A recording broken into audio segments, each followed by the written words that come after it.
மாவீரர்கள் என்று சொல்லப்பட்டவர்கள் இலங்கை அரசாங்கத்தை அல்லது இலங்கை அரசு என்று சொல்கிற கட்டமைப்பை ஏற்றுக்கொள்ளாமல் அதிலிருந்து பிரிந்து ஒரு தனிநாடு வேண்டும் என்று கேட்டு போராடியவர்கள். அவர்களுடைய சித்தாந்தம் அதுதான். யார் அந்த தலைமையை பெறுவது என்கிற அதிகார மோகம் இருக்கிறது. அதுதான் இங்கே பிளவுக்கான காரணம். இந்த அதிகார மோகத்தை விட்டு கொடுக்கக்கூடிய தலைவர்கள் வந்தால் ஒருவேளை அது சாத்தியமாகலாம். இன்றைய நிலைமை, இந்த கேள்வியை கேட்டுக்கொண்டிருக்கின்ற நிலைமையிலே அப்படி ஒரு வாய்ப்பு இருப்பதாக எனக்கு தெரியவில்லை. என்றால் மீண்டும் தமிழரசு கட்சிக்கும் இளஞ்செழியனுக்கும் இடையிலே ஒரு போட்டி இருக்கும். அந்த போட்டி வரும்போது தேசிய மக்கள் சக்தி மீண்டும் மாகாண சபை தேர்தலில் வெற்றி பெறுவதற்கான வாய்ப்பு அதிகரிக்கும். நீதிபதி இளஞ்செழியனை முதலமைச்சர் வேட்பாளராக கொண்டு வருவதை ஆதரிப்பவர்கள் இருப்பது போலவே அவர் இந்த துறைக்குள்ளே வரக்கூடாது என்று இப்போதிருந்தே பகிரங்கமாக இருக்கக்கூடிய அல்லது அது சிறந்த தெரிவு அல்ல என்று சொல்லக்கூடிய அரசியல்வாதிகளும் இருக்கிறார்கள், பத்திரிகையாளர்களும் இருக்கிறார்கள், மக்களும் இருக்கிறார்கள். நீதித்துறை சார்ந்து ஒருவரை கொண்டு வந்து வடக்கு மாகாண சபை முற்றிலுமாக ஒரு தோல்வியை தான் சந்தித்திருக்கிறார்.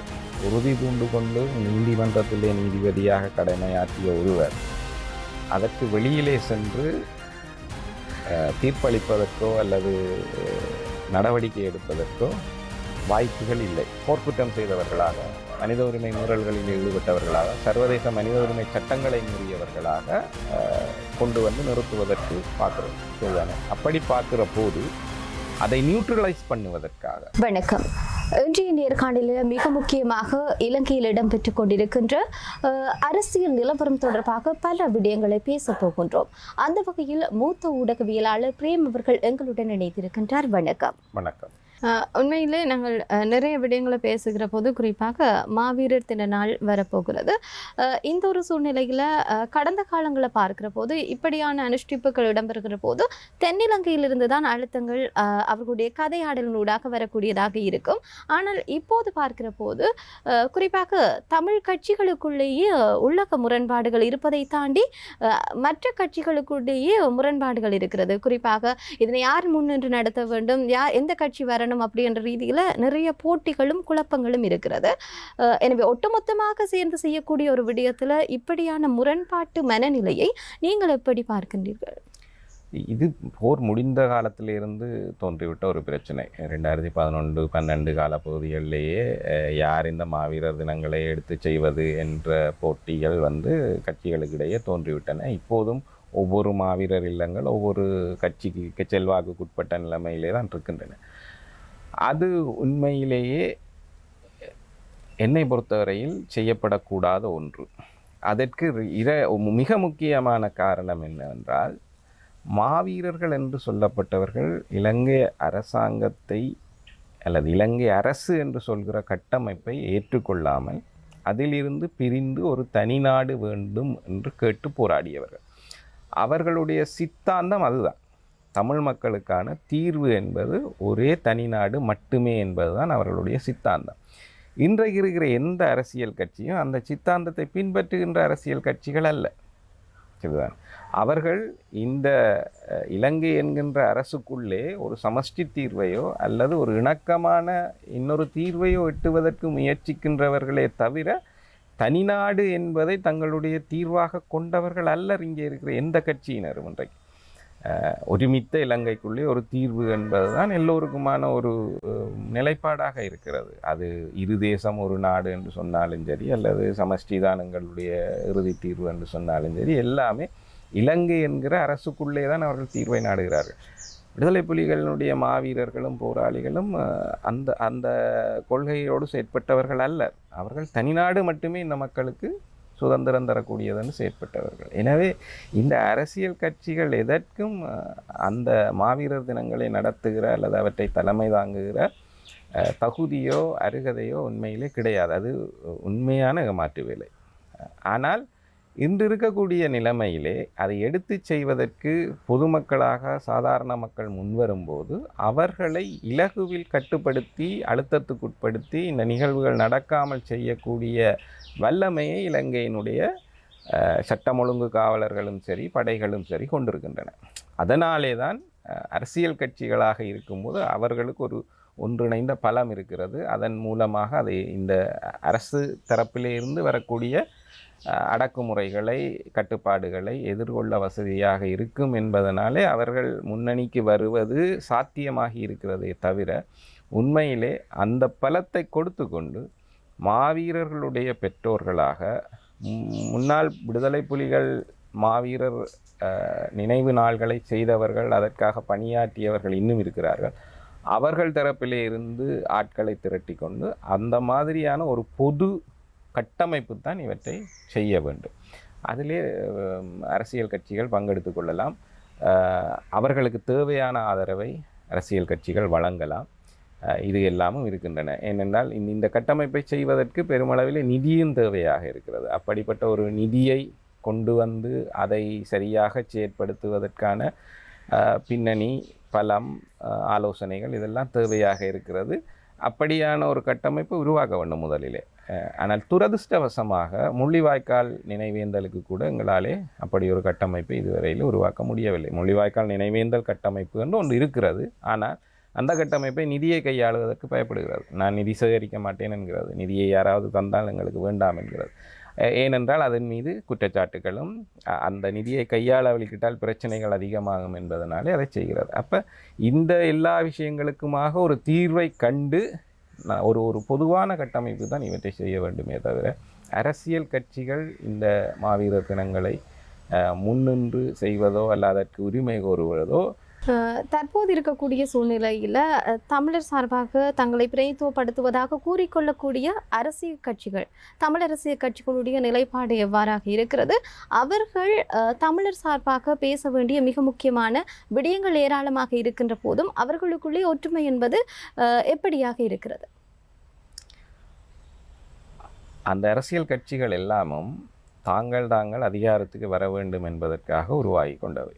இதுதானே. அவர்கள் ஒரே கொள்கையோடு அல்லது ஒரே மாதிரியான சிந்தனையோடு இருந்திருந்தார்களாக இருந்தால் ஒரு கட்சியினுடைய உறுப்பினர்களாகவே இருந்திருப்பார்கள், அல்லது ஆக குறைந்தது 2 கட்சியினுடைய உறுப்பினர்களாக இருந்திருப்பார்கள். அப்படி இல்லை. அவர்கள் ஒவ்வொருவருக்கும் அதிகாரத்தை பிடிப்பது தான் ஆசை என்பதனாலே தாங்கள் அதிகாரத்துக்கு வருவதற்காகத்தான் ஒவ்வொரு கட்சிகளை வைத்திருக்கிறார்கள். ஆக அந்த அதிகாரம் நோக்கித்தான் அவர்கள் செயற்படுவார்கள். அதற்கு அந்த அதிகாரத்தை எடுப்பதற்கான வழியாக அவர்கள் தமிழ் தேசிய அரசியல் என்பதை பாதையாக தேர்ந்தெடுத்து கொள்கிறார்கள். அதுதான் மக்களுடைய நலன்களுக்காக அவர்கள் முழுதாக இயங்குகிறார்கள் என்று சொல்ல முடியாது. அப்படி இருப்பதனாலே தான் அவர்களுடைய ஒரு ஒற்றுமையோ அல்லது ஒருங்கிணைந்த கருத்தியலோ வரவில்லை. ஆனால் ஒரு அரசியல் கொள்கை ரீதியாக என்று பார்த்தீங்கள் என்றால், நான் இதற்கு முதலும் சொல்லியிருப்பது போன்று எல்லோரும் ஒரு நாட்டுக்குள்ளே ஒரு சமஷ்டி தீர்வு என்பதைத்தான் சொல்கிறார்கள். அது அரசாங்கத்தோடு முற்றுமுழுதாக சேர்ந்து இயங்கக்கூடிய தமிழர் விரோத சக்தி என்று அடையாளப்படுத்தப்படக்கூடிய கட்சிகளாக இருந்தாலும் சரி, தமிழ் தேசியந்தான் எங்களுடைய உயிர் மூச்சு என்று சொல்லக்கூடிய கட்சிகளாக இருந்தாலும் சரி, எல்லோருமே அதைத்தான் கேட்கிறார்கள். வசனங்கள் வேறுபடும். மத்தியில் கூட்டாட்சி, மாநிலத்தில் சுயாட்சி என்றார்கள். மற்றவர்கள் சமஷ்டி தான் தீர்வு என்றார்கள். சிலர் ஒரு தேசம் இரு நாடு என்றார்கள். இப்படி எதை சொன்னாலும் பகிர்ந்தளிக்கப்பட்ட அதிகாரங்களின் அடிப்படையிலே ஒரு தீர்வை தான் எல்லா கட்சிகளும் நாடுகிறார்கள். அப்படி பார்த்தால் அது ஒரே கொள்கை கொண்டவர்கள் தான் எல்லோருமே ஒரே கொள்கை. ஆனால் அதை அடைவதற்கான வழிவகைகளை அவர்கள் ஒன்றாக சேர்ந்து பயணித்து பெறுவதற்கு தயாரில்லை. ஏனென்றால் அதற்குள்ளே அதிகார முகம் இருக்கிறது. யார் அந்த தலைமையை பெறுவது என்கிற அதிகார முகம் இருக்கிறது. அதுதான் இங்கே பிளவுக்கான காரணம். இந்த அதிகார முகத்தை விட்டு கொடுக்கக்கூடிய தலைவர்கள் வந்தால் ஒருவேளை அது சாத்தியமாகலாம். இது போன்ற ஒரு நிலைமை 70களிலே வந்தபோது தமிழ் காங்கிரஸ் 2ஆக உடைந்து தமிழரசு கட்சியாகவும் காங்கிரஸாகவும் இருந்தது. பின்னர் மலைய கட்சிகளையும் சேர்த்து கொண்டு அவர்கள் கூட்டணியாக ஒன்றிணைந்தார்கள். கட்சிகளுக்கு இடையில் இருக்கிற அதிகார மோகம்தான் இங்கே பிரச்சனை. அவர்கள் ஒன்றிணைந்து ஒரே பாதையிலே பயணிக்க முடியாமல் இருப்பதற்கான காரணம் அது மட்டும்தான். யார் இப்போ வடக்கு மாகாணத்துக்கு எல்லோரும் சேர்ந்து வந்தார்கள் என்றாலும் கூட யார் முதலமைச்சராக ஏற்றுக்கொள்வது என்பது தான் அங்கே இருக்கிற பிரச்சனை. வேறு ஒன்றும் கிடையாது. சரிதானே. முதலமைச்சர் இங்கே தமிழீழத்தை எடுத்துடுவாரா இல்லையான்றது அங்கே பிரச்சனை அல்ல. யார் முதலமைச்சர் ஆவது என்பது தான் பிரச்சனை. அதற்கு அவர்கள் ஒவ்வொரு காரணம் சொல்லுவார்கள். அது கட்சிகளிடையிலான அரசியல். அந்த கட்சிகளிடையிலான அரசியலிலே தமிழ் மக்கள் அதிக அளவிலே கவனம் செலுத்த வேண்டுமா என்பதிலே எனக்கு பெரிய அக்கறை இல்லை. ஏனென்றால் தமிழ் மக்களுடைய கேள்வி என்பது அல்லது அவர்களுடைய பிரச்சனை என்பது அரசியல் தீர்வு, அவர்களுக்கு ஒரு அரசியல் தீர்வு வேண்டும். அதை அவர்கள் எந்த கட்சியை ஆட்சிக்கு கொண்டு வந்தாலும் அல்லது ஒரு கூட்டமைப்பை ஆட்சிக்கு கொண்டு வந்தாலும் அதை பலமானதாக கொண்டு வந்து இருத்த வேண்டும் என்கிற சிந்தனையை கொண்டிருக்க வேண்டும் என்பதுதான் நான் நினைக்கிறேன்.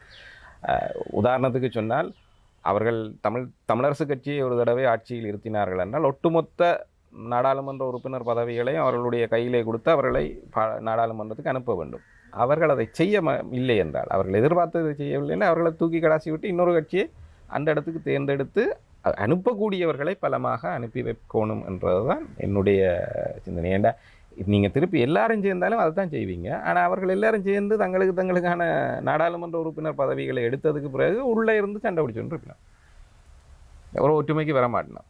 ஆக ஒரு 5 வருஷத்துக்காவது ஒத்த கருத்தை ஒற்றுமையாக பலமாக சொல்ல வேண்டுமாக இருந்தால் ஏதாவது ஒரு தரப்பை அனுப்ப வேண்டும். அந்த தரப்பு அதை செய்யவில்லை, நிறைவேற்றவில்லை என்று கருதினால் மக்கள் அடுத்த முறை அவர்களை தேர்தலிலே கவிட்டு போட்டு மாற்ற வேண்டும்.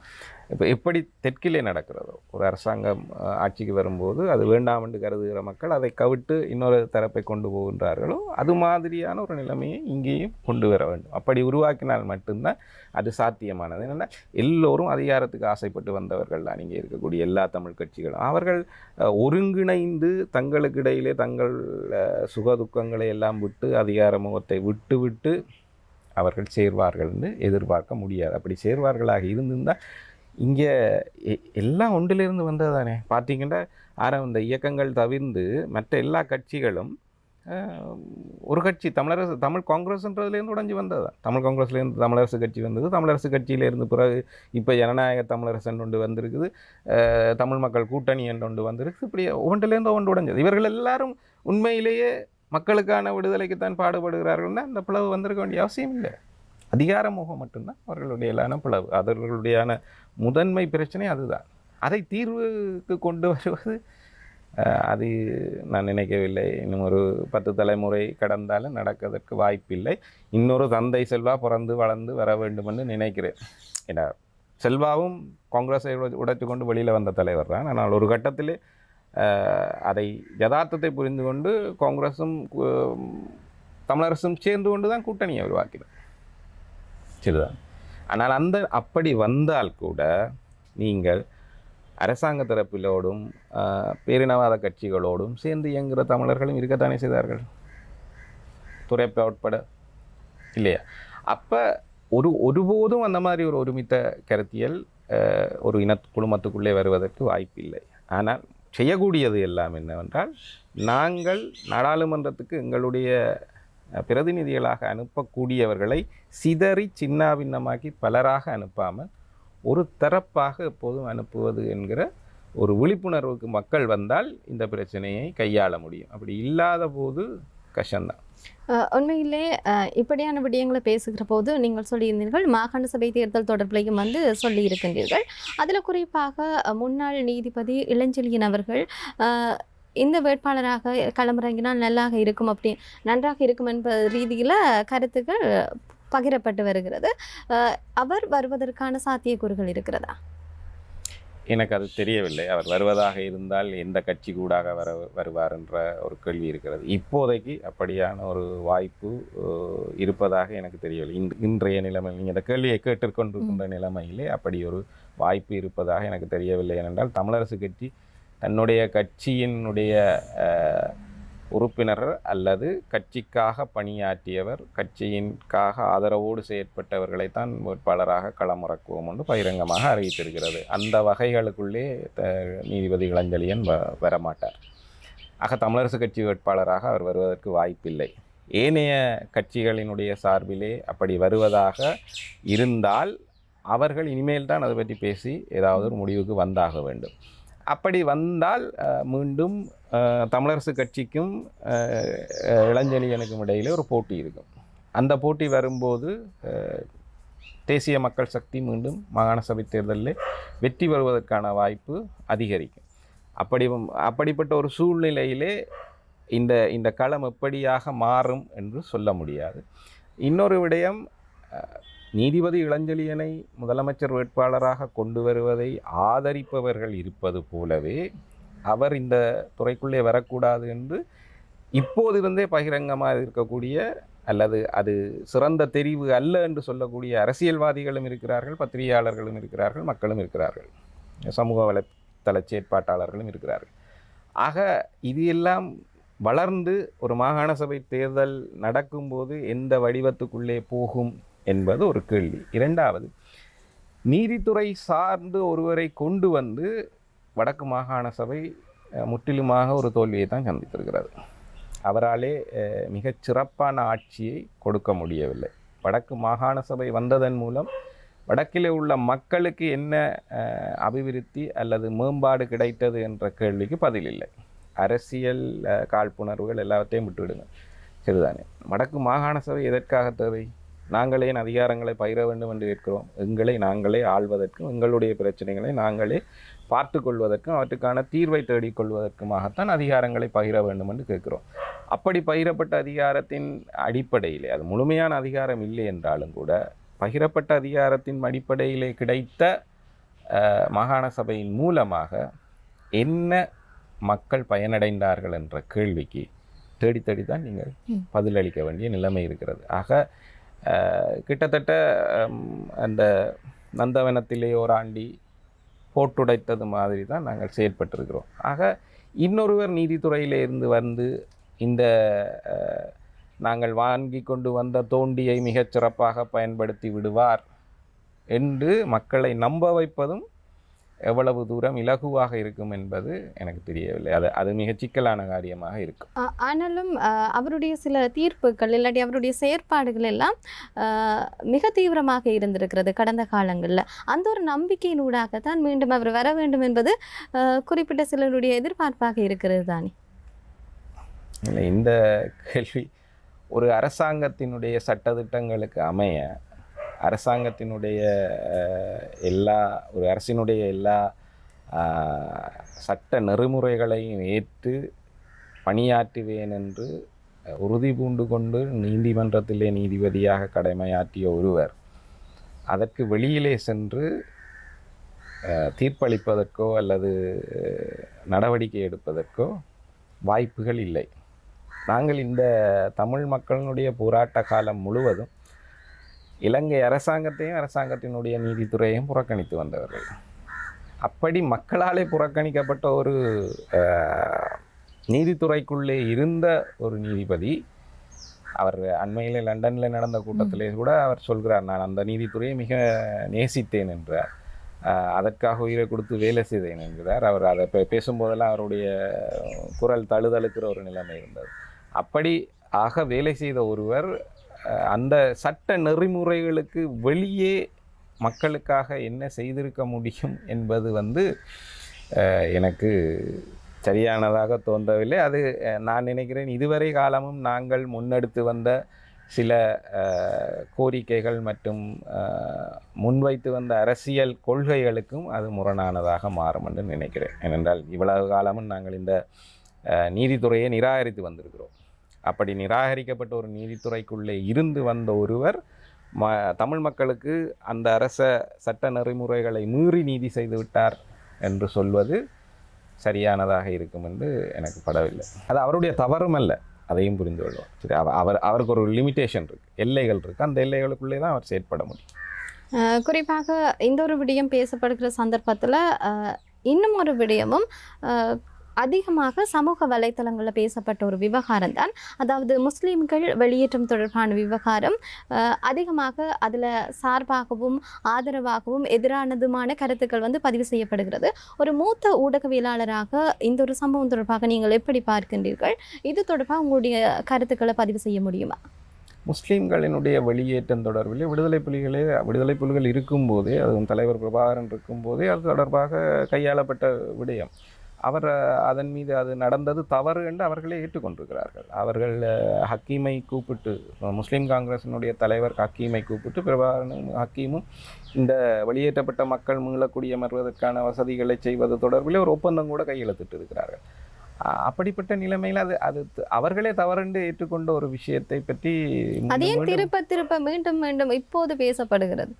அது அந்த டேர்ம்ஸை பற்றிய விஷயம். அது மீண்டும் என்னென்னா, நாங்கள் உலக அரசியல் அரங்கிலே